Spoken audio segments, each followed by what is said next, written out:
We got no monitor, sorry. We have no monitor.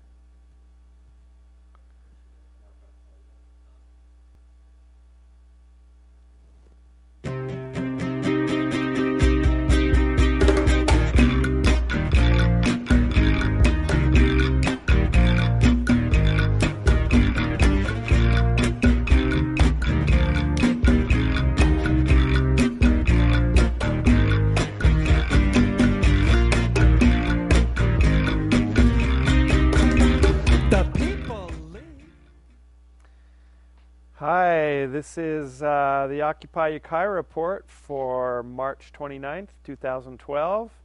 Welcome to show number 5.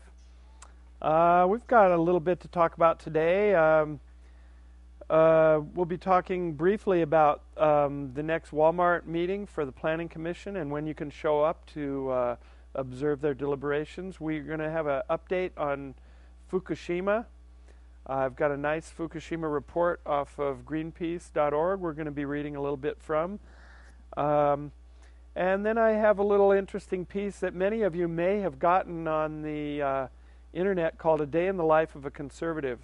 We'll read a little bit from that and have some discussion around that. And then we have an exciting finish for the show today. We have 3 of the Mendo Raging Grannies here live in the studio. So they're going to be singing a couple songs for us to close out the show. So to start off, Occupy Ukiah has been involved for several months now in opposing the Walmart expansion. And the Planning Commission, in last month's decision, decided to deny their application. Now that's not the final word. The staff has been doing work.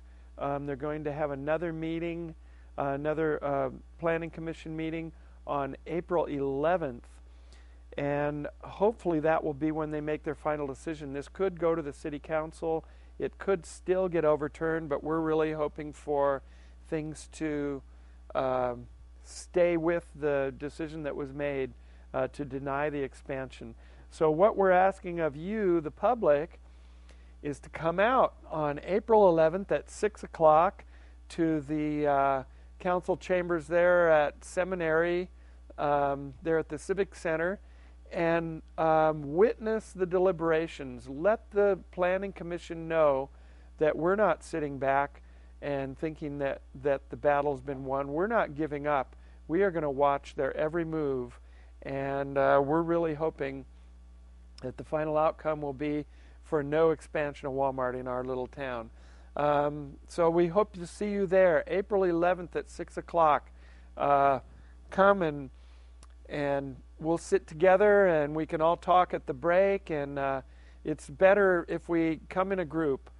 You don't want to feel like you're sitting there all by yourself. So hopefully we'll see you then.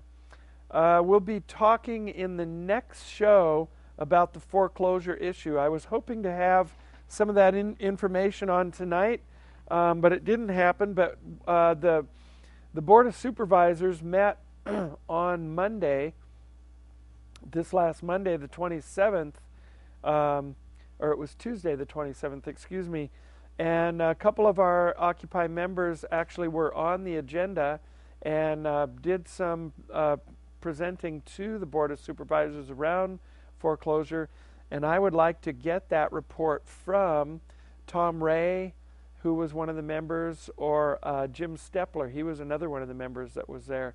So hopefully in our next show we'll be having some good info coming out around the foreclosure issue.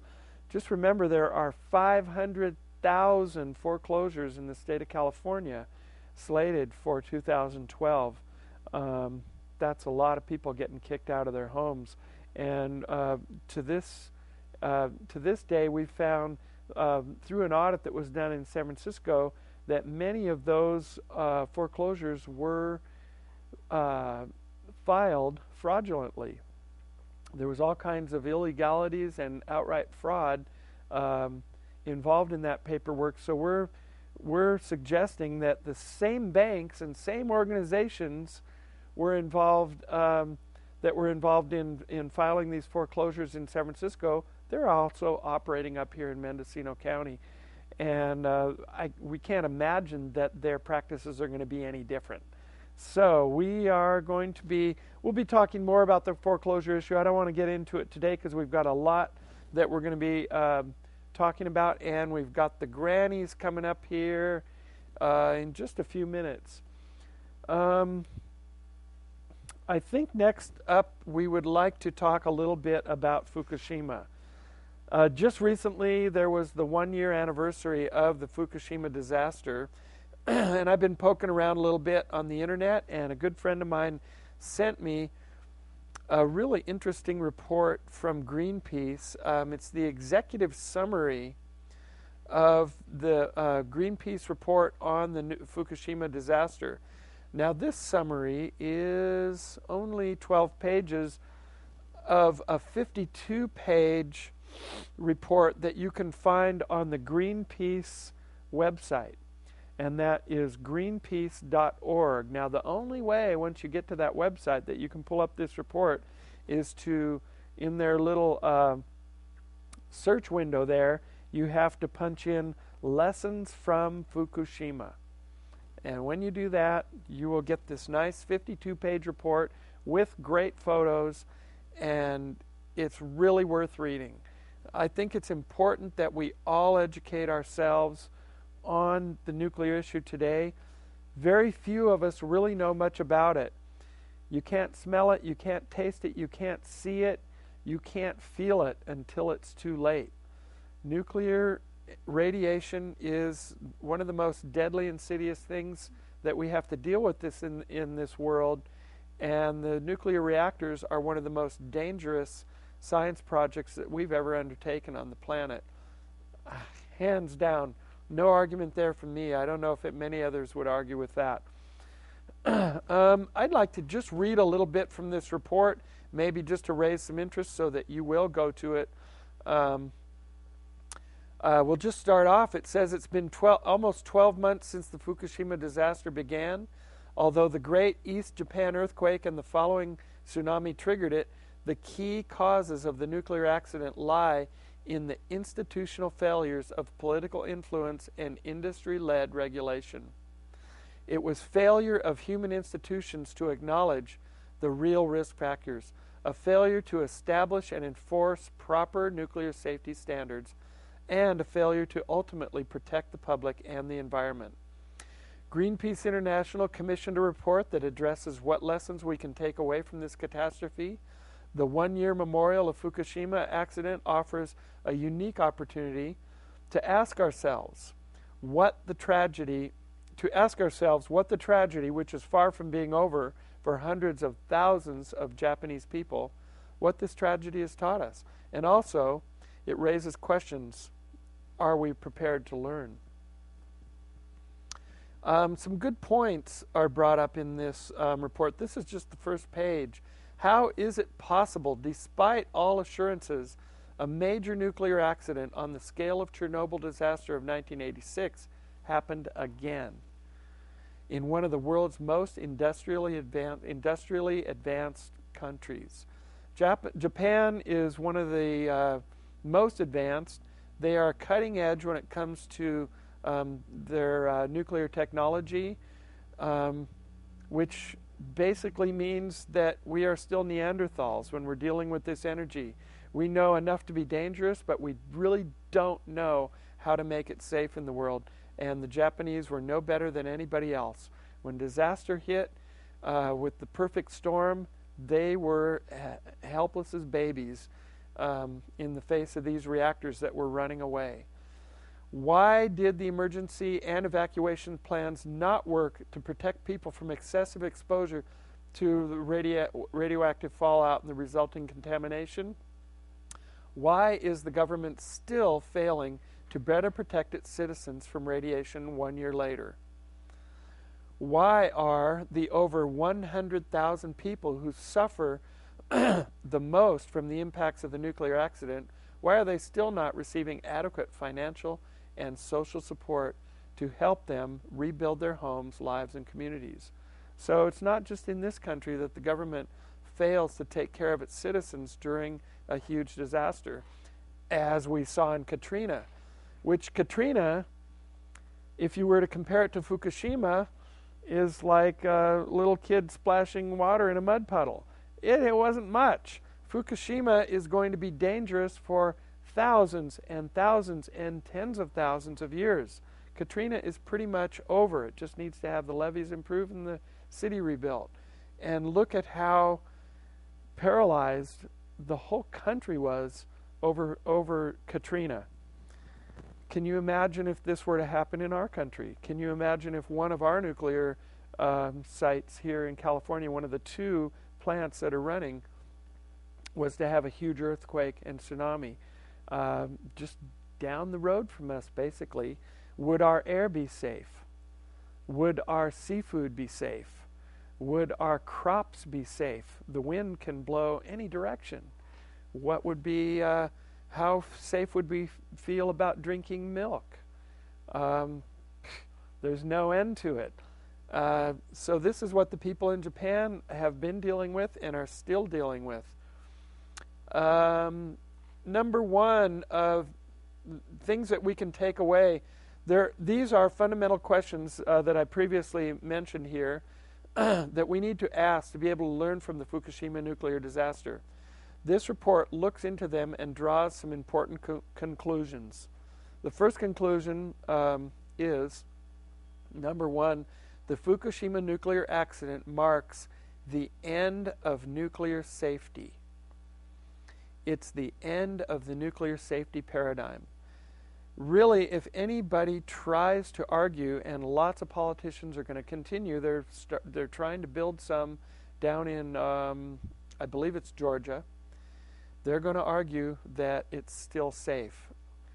That is just not right. It's false. They are lying to you. And one thing you can count on with the nuclear industry executives, they will lie. That's what they do best. They lie more than with any other scientific field.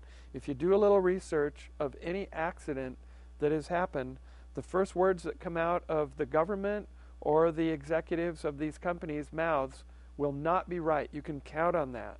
And then as the days progress, more information will come out. Oh, it was a little worse than we thought. Oh, it was a little worse than we thought.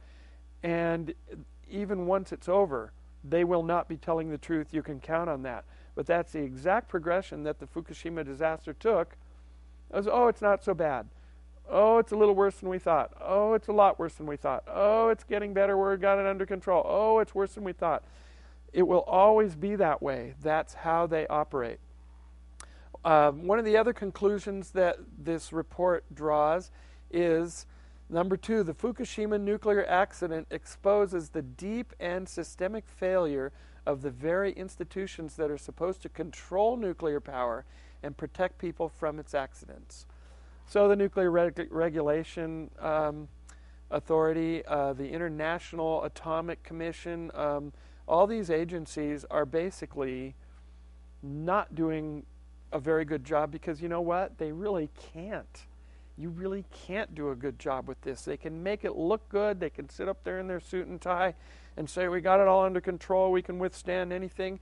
And then when reality hits, they'll be backpedaling and sputtering and saying all kinds of lies. That's about what you can count on. This is really a great report. I really encourage you to dig into it and take a look and share it with your friends. We need to be talking about nuclear power every day. It is the most dangerous thing that is going on. We live our lives, we go on, we grow our gardens, we send our kids to school, everything seems fine, and just down the road, the nuclear power plant is one earthquake away from poisoning all of us, for not just for today, but for generations. You want to poison your great-grandchildren, their great-grandchildren, their great-great-great-great-grandchildren. That's how hot this stuff is and how deadly it is. We'll get into it again in another show. Again, go to greenpeace.org and in their little search window, punch in Lessons from Fukushima. And it's a really nice report. It's got really moving pictures, very, Very detailed, interesting pictures, and it's 52 pages, but it's really worth the ride. So that's about all I have to say about that right now. We're going to be we're going to be hearing from the Raging Grannies in just a few minutes. I think the last thing we want to cover here today is this really cool email that I got. I don't know, maybe Ginny sent it to me. Somebody said, oh, Arlene might have sent this to me. I forget who did, but good friend of mine sent this to me, and it's called A Day in the Life of a Conservative. And I think that we need to remind some of our so-called conservative friends, and we can talk about the conservative liberal tag at another time, remind them how we have gotten some of these wonderful things that we have in the world. So Joe the conservative, he gets up at 6 a.m. to prepare his morning coffee. He fills his pot full of good, clean drinking water. It's good and clean because some liberal fought for minimum water quality standards. He takes his daily medication with his first swallow of coffee. His medications are safe to take because some liberal fought to ensure their safety and for them to work as advertised. All but $10 of his medications are paid for by his employees in his employer's medical plan because some liberal union workers fought their employers for paid medical insurance. And now Joe gets it too. That's because he's a big shot, right?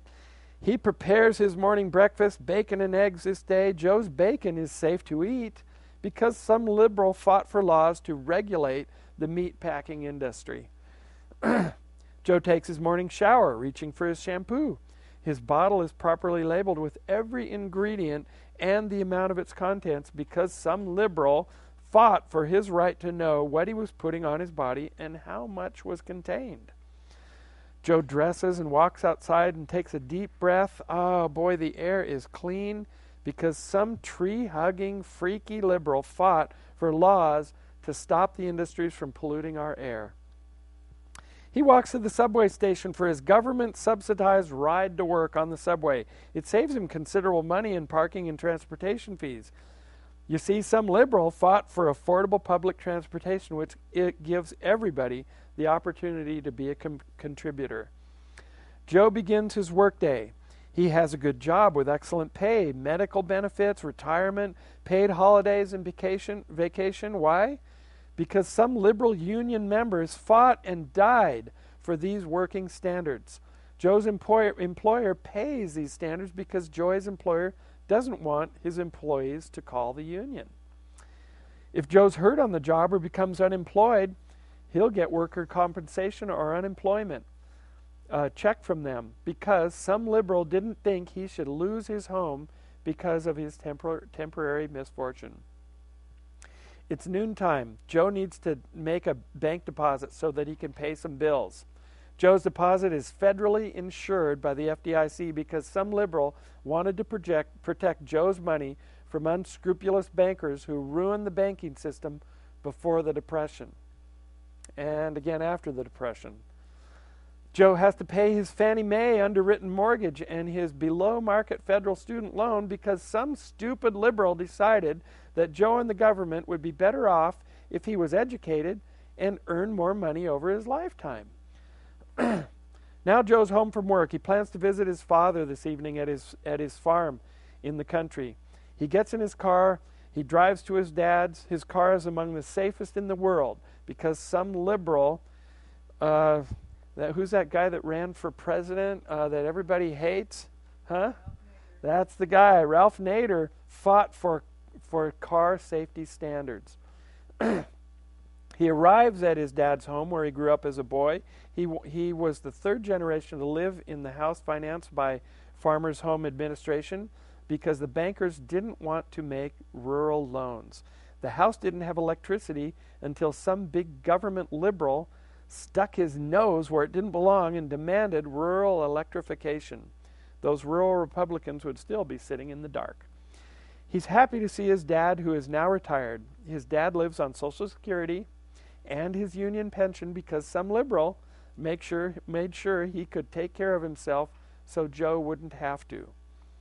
After his visit with his dad, he gets back in his car for the ride home and rides on public paid-for highways, by the way. That's not even in here. He turns on a radio talk show and the host keeps saying that the liberals are horrible and they're destroying everything and that the conservatives are the only smart people and that you really want to support the conservatives. What he doesn't tell Joe is that his beloved Republicans have fought against every protection and benefit that Joe enjoyed all throughout this day. Joe agrees with the radio man. We don't need these big government liberals running our lives. After all, I'm a self-made man who believes everyone should take care of themselves, just like I have. So, the point there is that people have fought for the things that we have, just like Occupy Ukiah is fighting right now. What are you going to do to make our world better? What are you going to do? A lot of people have lost their lives, have spent their good time volunteering, and volunteering is hard. When you're volunteering, obviously you're not getting paid. You're spending your spare time and working hard to fight against people who are getting paid to screw up the system. It's not fun, it's not easy, but it's a lot better if you do it in a group. I invite you to join Occupy Ukiah. There are so many issues in the world that we need to get involved in, and we are a small group. We're doing what we can. We could use more numbers. We could use more committed, smart, savvy people, especially in the technology realm. I'm looking for actors. You could be Joe Occupy, private investigator. You could be Joe Occupy's sidekick, Mike Check. So if you want to be in Joe Occupy, private investigator, he'll go around town and uncover dirt on the banks, on the mortgage companies, on the city council, on whatever we can dig up. I want to have some fun with this show. We don't want to just sit behind a desk and read. Speaking of which, we're going to stop reading dry information, and the Raging Grannies are going to sing a couple songs for us. They stopped by after their rehearsal this afternoon to do a little live raging. And while Greg brings them up on the camera 2 here, we're going to introduce. You want to introduce yourselves, please? Us, yeah. There are more, yeah. And we will be back. So we've come to sing 2 songs to go along with what Charlie has offered you tonight. We will be back with some nuclear songs, but for right now, we are going to sing a little song about Walmart. Yeah. Do you want to know who we are, Charlie? Yeah. Can you introduce yourself? That was Jenny. That was Jenny. I'm Barbara. And we're sort of high, medium, and low. We're missing a lot of parts, but we'll do the best we can today. Okay. Try to make it sound good. Alrighty. Last night I had the strangest dream about the Walmart store. I dreamed it grew beyond its walls and through the Food Max door. Then it turned the corner and went north on 101. When it got to Lucky Store, those union jobs were done. And soon we all will have fresh food shipped in from China's farms. And all your health and vision needs will be safe in Walmart's arms. There'll be no need for Freedman's now or Oak Valley Nursery. The Walmart Garden Center soon will be competition free. The Walmart octopus is here to shut down local shops. If you have a problem now, call the Walmart cops. Come buy your cradle and your grave, a pig valve for your heart. There's just one store that's left in town, the super galactic Walmart.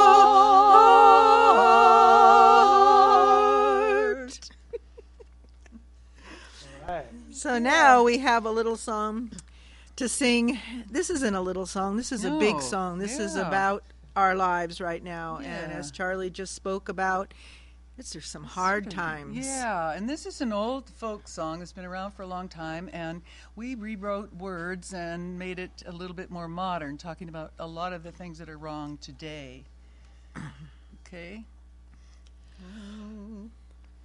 Oh, the few with all the money get richer every day, while the rest of us are joining with the poor. Congress won't raise corporate taxes or ask wealthy folks to pay. Oh, hard times have come again once more. While our children grow hungry and our schools and roads decay, we waste trillions on all these endless wars. Now the bankers are foreclosing on the house that's been your home. Oh, hard times have come again once more. 'Tis the song, the sigh of the weary. Hard times, come again no more. Many days you have lingered around my cabin door. Oh, hard times, come again no more. If you have no health insurance or your premium's too high, you can't see the doctor anymore. As your strength slowly fades and your spirit slips away, oh, hard times have come again once more. If you have people in the fields who toil to grow our food with the hopes that will open up the door. If they don't have all their papers, they'll be rounded up and jailed. Oh, hard times have come again once more. 'Tis the song, the sigh of the weary. Hard times, come again no more. Many days you have lingered around my cabin door. Oh, hard times come again once more. Now the lying politicians will do anything to win. They don't care what we're struggling for. We must raise up our voices and take back the raging din. Oh, hard times have come again once more. Yes, we must raise up our voices and take back our liberty. No more poverty, corruption, greed, or war. Every person on this earth deserves a life of dignity. Oh, hard times have come again no more. 'Tis the song, the sigh of the weary. Hard times, come again no more. Many days you have lingered around my cabin door. Oh, hard times, come again no more. Well, we didn't have our chops totally down there, Charlie. Sounded good. Everyone should be raising up their voices. Well, I think that's going to be the best closing for our show today. Right. I want to remind people to come out to the Planning Commission meeting April 11th at the Civic Center, and also 6 o'clock April 11th at the Civic Center. We want to witness the deliberations on Walmart. Let's not give up on that. And thank you again, Raging Grannies, Ginny and Hafsa and Barbara. It was great, and hopefully more of you or the three of you again will come back and sing some more songs for us. That was great. So we're going to be closing off. This is Charlie Vaughn from Occupy Ukiah saying see you around town.